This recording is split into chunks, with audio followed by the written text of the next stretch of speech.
Welcome to Sevadar IAS front to back session 19/1/2024. இன்னைக்கான history paper பார்க்கலாம். இப்போ இது நியூஸ் என்னன்னு பார்த்தீங்கன்னா டிசாஸ்டர் மேனேஜ்மெண்ட்ல லேண்ட்ஸ்லைடு. ஸோ அதில் வரும். ஸோ வந்து கேரளா இருக்கக்கூடிய department of climate vulnerability variability and aquatic ecosystem. So இவங்க வந்து ஆர்டிஃபிஷியல் இன்டெலிஜென்ஸ் மூலமாக கேரளாவில் இருக்கக்கூடிய இந்த லேண்ட்ஸ்லைடு இருக்கும் இல்லையா, நடக்கக்கூடிய ப்ரான் ரீஜனை வந்து மேப் பண்ணி ரிலீஸ் பண்ணியிருக்காங்க. ஸோ அதில் என்ன சொல்லியிருக்காங்கன்னா கேரளா இருக்கக்கூடிய 13% ஆஃப் த லேண்ட் மாசஸ் வந்து வல்னரபிளாக இருக்குது அப்படின்றத மென்ஷன் பண்ணியிருக்காங்க. எஸ்பெஷலி பார்த்தீங்கன்னா அதில் வந்து வயநாடு, இடுக்கி, அப்புறம் முல்லாபுரம், ஸோ இந்த மாதிரியான ரீஜன் வந்து அதிகமாக ப்ரோன் இருக்குது அப்படின்னு சொல்லி அதில் மென்ஷன் பண்ணியிருக்காங்க. ஓகே, நெக்ஸ்ட் இது பார்த்தீங்கன்னா sub categorization of schedule caste.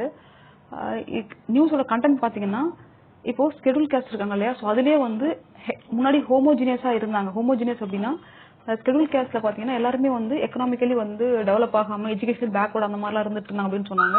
வேற ரீசன்ட் டேஸ்ல பார்த்தீங்க அப்படின்னா அந்த மாதிரி கிடையாது. ஹெட்ரோஜினியஸ், அதாவது டாமினன்ட் குரூப் மட்டுமே வந்து ரிசர்வேஷன் என்ஜாய் பண்ணிட்டு வராங்க அப்படின்ற மாதிரி சில ரிப்போர்ட்ல வந்து மென்ஷன் பண்ணியிருந்தாங்க.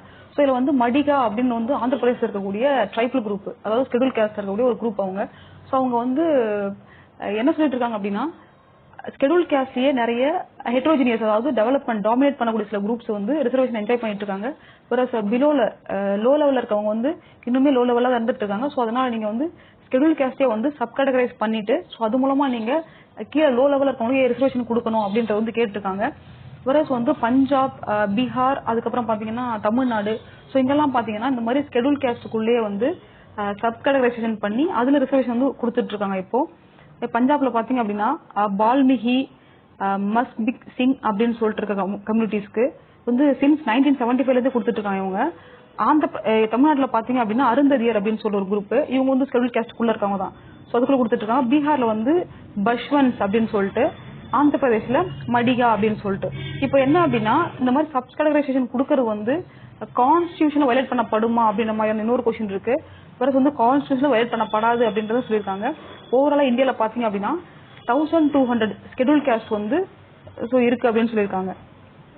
ஸோ இப்போ கவர்மெண்ட் என்ன பண்ணியிருக்காங்க அப்படின்னா ஒரு 5 மெம்பர் கமிட்டி, செக்ரட்டரிஸ் இருப்பாங்களே, ஸோ அவங்கள வச்சு ஒரு கமிட்டி ஒன்று ஃபார்ம் பண்ணியிருக்காங்க. ஸோ அந்த கமிட்டி வந்து ரிவ்யூ பண்ணி ரிப்போர்ட் கொடுப்பாங்க அப்படிங்கிறதையும் அவங்க மென்ஷன் பண்ணியிருக்காங்க. ஸோ இந்த மாதிரி சப் கேட்டகரைசேஷன் பண்றது மூலமா என்ன பெனிஃபிட் பாத்தீங்க அப்படின்னா ஈக்குவல் டிஸ்ட்ரிபியூஷன் ஆஃப் பெனிஃபிட்ஸ், அதாவது ஸ்கீம்ல, பாலிசிஸ்ல, இனிஷியேட்டிவ்ஸ்ல வந்து ஈக்குவல் பெனிஃபிட் அடைவாங்க. யாருன்னா இந்த மோஸ்ட் பேக்வர்ட்ல இருப்பாங்க, எஜுகேஷன் சோசியலி பேக்வர்ட்ல இருக்காங்க இல்லையா, ஸோ அந்த ஸ்கெடியூல் கேஸ்ட் இருக்கக்கூடிய பீப்புள் வந்து பெனிஃபிட் ஆவாங்க அப்படின்னு சொல்லியிருக்காங்க. ஸோ இந்தியாவில் பாத்தீங்கன்னா ஸ்கெடியூல் கேஸ்ட் பீப்புளுக்கு வந்து ஜாப்லயும் சரி, கவர்மெண்ட் ஜாப்ல, அப்புறம் எஜுகேஷன்ல பாத்தீங்கன்னா 15% வந்து ரிசர்வேஷன் கொடுத்துட்டு இருக்கோம். ஸோ அந்த 15% வந்து ஃபர்தர் வந்து பிரிச்சு கொடுக்க முடியுமா அந்த கேஸ்டுக்குள்ளே அப்படிங்கறத வந்து சொல்லியிருக்காங்க. ஓகே, சில கமிட்டி வந்து மென்ஷன் பண்ணி இந்த மடிகா அப்படின்ற கம்யூனிட்டி வந்து இப்போ இல்ல ரொம்ப நாளாவே இந்த ஸ்ட்ரகிள் வந்து ஃபேஸ் பண்ணிட்டு இருக்காங்க. ஸோ 1996ல வந்து இவங்க கோர்ட் அப்ரோச் பண்ணதுக்கு அப்புறம் பாத்தீங்கன்னா ஜஸ்டிஸ் பி ராமச்சந்திரா ராஜு அப்படின்ற ஒரு கமிஷன் வந்து போட்டிருந்தாங்க. இன்னொன்னு பாத்தீங்கன்னா 2007ல வந்து நேஷனல் கமிஷன் அப்படின்னு சொல்லி போட்டிருப்பாங்க. ஸோ இந்த ரெண்டு கமிஷனும் பாத்தீங்கன்னா இந்த sub categorization of schedule caste தான் ரிவ்யூ பண்ணிருக்காங்க. அவங்க கொடுத்த ரிப்போர்ட்ல வந்து சப் கேட்டகரைசேஷன் பண்ணலாம், அது வந்து கான்ஸ்டிடியூஷன் வயலேட் பண்ணாது அப்படின்ற மாதிரி அவங்க ரிப்போர்ட் கொடுத்துருக்காங்க. ஸோ ஃபர்தர் மறுபடியும் கவர்மெண்ட் வந்து ஒரு கமிட்டி வந்து அப்பாயிண்ட் பண்ணிருக்காங்க. ஓகே, சில கேஸ் பார்க்கலாம். இதுல வந்து பாத்தீங்கன்னா ஆந்திர பிரதேஷ்ல வந்து அப்ரோச் பண்ணவங்க இல்லையா, so EV Chinnaiah versus state of Andhra Pradesh case 2000 வந்து இது ஜட்மெண்ட் கொடுத்திருந்தாங்க.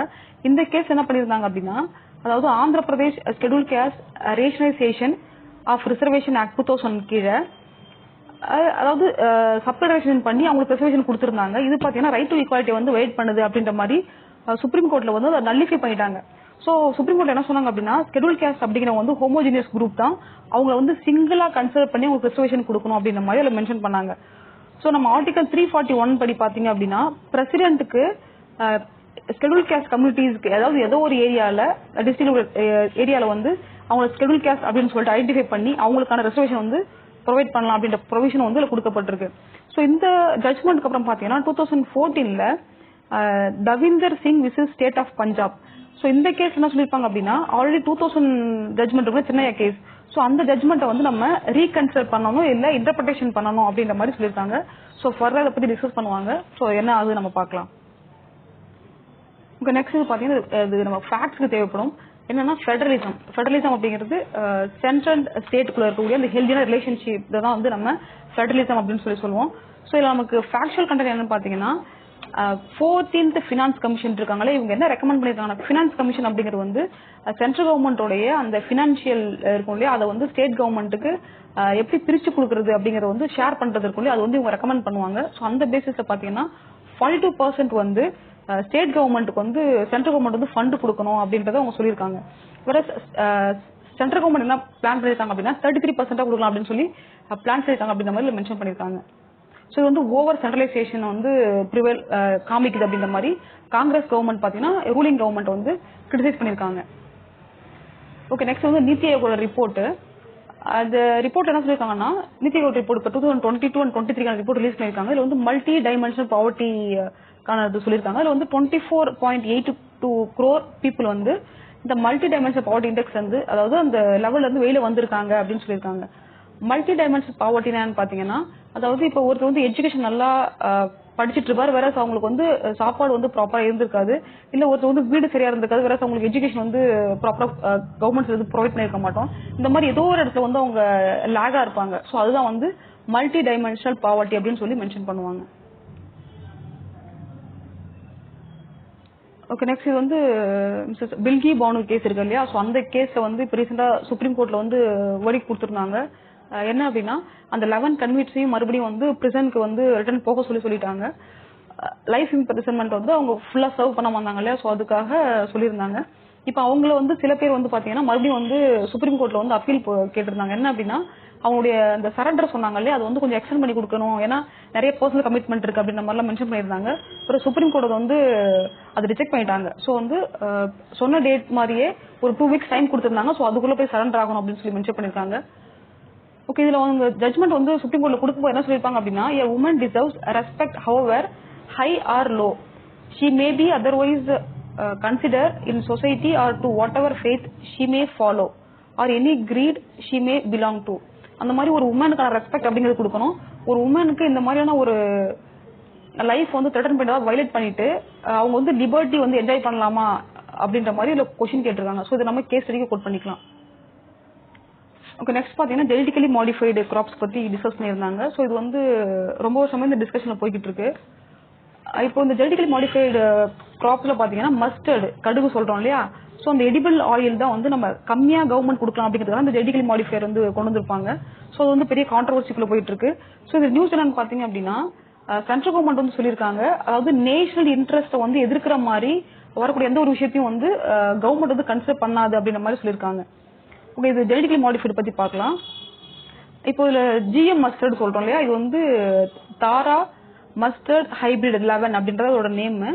இதுல பாத்தீங்கன்னா ஒரு பர்னஸ் பாஸ்டர் பேர் அப்படின்ற ஒரு 3 ஜீனை வந்து இதுல இன்ட்ரடியூஸ் பண்ணிருக்காங்க. ஸோ என்ன அப்படின்னா ஹெர்பிசைட்ஸ் தான் இது. நம்ம இந்த கலைக்குயிலாம் சொல்லுவோம் இல்லையா, ஸோ அந்த மாதிரி ஹெர்பிசைட்ஸ் அந்த வீட்ஸ் எல்லாம் வந்து ரெடியூஸ் பண்றதுக்காக சொல்லி கொடுத்துருந்தாங்க.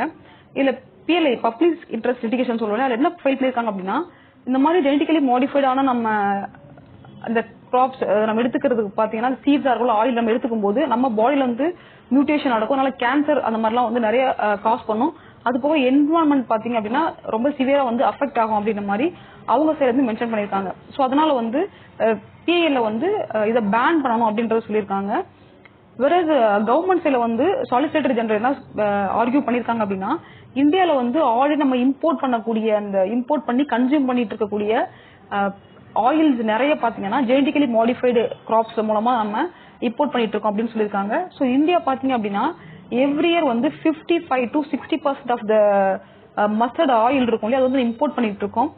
ஸோ இது பாத்தீங்க அப்படின்னா இந்தியாவுடைய அந்த ஃபுட் செக்யூரிட்டி, ஸோ அது ஆஸ் வெல் அஸ் வந்து அக்ரிகல்ச்சர் பாத்தீங்க அப்படின்னா ஃபாரின் டிபெண்டன்சி வந்து ரெடியூஸ் பண்ணணும், இந்த ரோல் வந்து அக்ரிகல்ச்சருக்கு இருக்கு. ஸோ ரெண்டுமே வந்து ஃபுல்ஃபில் பண்ண வேண்டிய நீட் இருக்கு. ஸோ அதனால வந்து நம்ம ஜெனடிக்கலி மாடிஃபைடு மஸ்டர்ட் வந்து கமர்ஷியல்ல கொண்டு வரது வந்து சரிதான் அப்படின்ற மாதிரி ஒரு ஆர்கியூ பண்ணிருக்காரு. ஸோ அது போக வந்து நம்ம அதிகமா இம்போர்ட் பண்றதுனால இந்தியாவுடைய அந்த ப்ரீடிங் இருக்கும் இல்லையா, பிளான்ட் ப்ரீடிங், அதை வந்து நம்ம இன்ட்ரடியூஸ் பண்ண வேண்டிய கட்டாயத்தில் இருக்கும் அப்படின்னு சொல்லியிருக்காங்க. அதே மாதிரி பாத்தீங்கன்னா இப்போ இந்த ஜெனடிக்கலி மாடிஃபை பண்ண வேண்டிய மஸ்டர்டோட அந்த பர் ஏக்கருக்கு 25 to 30% ஈல்டு வந்து அதிகரிக்கும் அப்படின்னு சொல்லியிருக்காங்க. ஸோ இதனால வந்து நம்ம இம்போர்ட் பண்றது வந்து ரெடியூஸ் ஆகும் அப்படிங்கிறது மென்ஷன் பண்ணியிருக்காங்க. ஸோ இந்தியாவுடைய ஆயில் டிமாண்ட் பாத்தீங்கன்னா 24.6 மில்லியன் டன்ஸ் வந்து 2020ல இருந்து 21 அந்த பீரியட்ல அதுல நம்ம 11.1 மில்லியன் தான் நம்ம கண்ட்ரில வந்து அவைலபிளா இருக்கு. ரிமைனிங் வந்து நம்ம இம்போர்ட் தான் பண்ணிட்டு இருக்கோம்.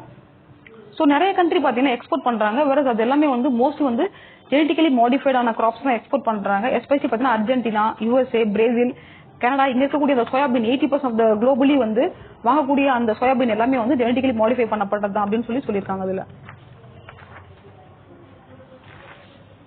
ஓகே, நெக்ஸ்ட் பார்த்தீங்கன்னா artificial intelligence. So urban cities இருக்கும் இல்லையா, ஸோ அர்பன் சிட்டிஸ்ல வந்து ஆர்டிஃபிஷியல் இன்டெலிஜென்ஸ் மூலமா எந்த அளவுக்கு வந்து அதை இம்ப்ரூவ் பண்ணலாம் அப்படின்னு சொல்லி இதில் டிஸ்கஸ் பண்ணியிருந்தாங்க.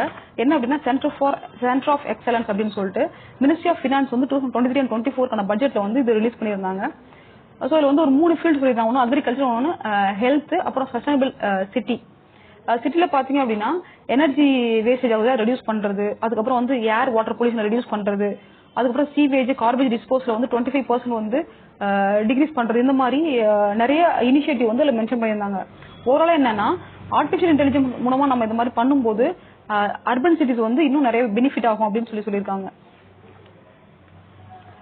ஓகே, வந்து ஆன்டி மைக்ரோபியல் ரிலேட்டடான நியூஸ் இது. ஸோ ஆன்டி மைக்ரோபியல் பாத்தீங்க அப்படின்னா நம்ம மைக்ரோபியலுக்கு ஆப்போசிட்டா ஒரு பேத்தஜன்ஸை வந்து கண்ட்ரோல் பண்ணணும் அப்படிங்கிறத நம்ம டேப்லெட்லாம் எடுத்துப்போம் இல்லையா. ஸோ அது வந்து மிஸ்யூஸா எடுத்துக்கும் போது இல்லை ஓவர் யூஸா அது வந்து அந்த ஆன்டிபயோட்டிக்ஸ் எடுத்துக்கும் போது அது ஆட்டோமேட்டிக்கா நம்மளுடைய பாடியில வந்து நமக்கு டிசீஸ் வரும்போது ரியாக்ட் பண்ணாது. ஸோ அதுதான் வந்து ஆன்டி மைக்ரோபியல் அப்படின்னு சொல்லுவாங்க, ஆக்டிவிட்டி அப்படின்னு சொல்லுவாங்க. ஸோ இவங்க மினிஸ்ட்ரி ஆஃப் ஹெல்த்ல என்ன சொல்லியிருக்காங்க அப்படின்னா இந்தியாவில் இந்த ஆன்டி மைக்ரோபியல் ரெசிஸ்டன்ஸ்னால குளோபலி இறந்தவங்க 2019 எண்ணிக்கை பாத்தீங்கன்னா 1.2 மில்லியன் 7 மில்லியன் பீப்புள் வந்து இறந்திருக்காங்க அப்படின்னு சொல்லியிருக்காங்க. Okay, next China and Philippines. South China சீல வந்து பிலிப்பைன்ஸ் சைனா கடையில வந்து கிளாஸ் டென்ஷன் வந்து போய்கிட்டே இருந்தது. ஸோ என்ன அப்படின்னா பிலிப்பைன்ஸோடைய அந்த ஹையர் சி ரீஜன் இருக்கும் இல்லையா, அதாவது 200 நாட்டிக்கல் மைல்ஸ்க்கு அப்புறம் இருக்கக்கூடிய ரீஜன் இருக்கும் இல்லையா, அது வந்து சைனா வந்து கிளைம் பண்றாங்க. அது பெரிய கான்ட்ரவர்சி போயிட்டு இருந்தது. இப்போ வந்து அவங்க அதாவது பேச்சுவார்த்தை மூலமா அது சுமூகமா முடிச்சுக்கலாம் அப்படின்ற மாதிரி இவங்க பேசியிருக்காங்க இப்போ. ஓகே, ஜப்பான் பாத்தீங்க அப்படின்னா அவங்களுடைய டிஃபென்ஸ் இருக்கும் இல்லையா, ஸோ டிஃபென்ஸ் வந்து ஸ்பெண்டிங் வந்து 2 மடங்கு வந்து அதிகப்படுத்தா சொல்லியிருக்காங்க. அவங்களுடைய ஜிடிபி 2027 அதிகப்படுத்த சொல்லியிருக்காங்க. என்ன ரீசன் அப்படின்னா இந்த சைடு நார்த் கொரியாவுடைய த்ரெட் இருக்கு, அப்புறம் சைனாவுடைய த்ரெட் இருக்கிறதுனால. ஸோ யூஎஸ்ல இருந்து இவங்க 400 லாங் ரேஞ்ச் மிசைல்ஸும் வந்து வாங்குறதா சொல்லியிருக்காங்க இதுல. ஏர் டிராபிக் இந்தியாவில் பாத்தீங்கன்னா ஆஃப்டர் கோவிட்க்கு அப்புறம் நம்மளுடைய ஏர் டிராவல் இருக்கும் இல்லையா, அது வந்து அதிகமா இருக்கு. அந்த டிராபிக் க்ரோத் அப்படிங்கிறது அதிகமா இருக்கு. ஸோ இன்னும் ஒரு 2024ல இன்னும் ஒரு 20 இயர்ஸ்ல பாத்தீங்க அப்படின்னா இந்தியா வந்து லீடிங்ல இருக்கும் ஏர் டிராபிக்ல அப்படின்றத மென்ஷன் பண்ணியிருக்காங்க.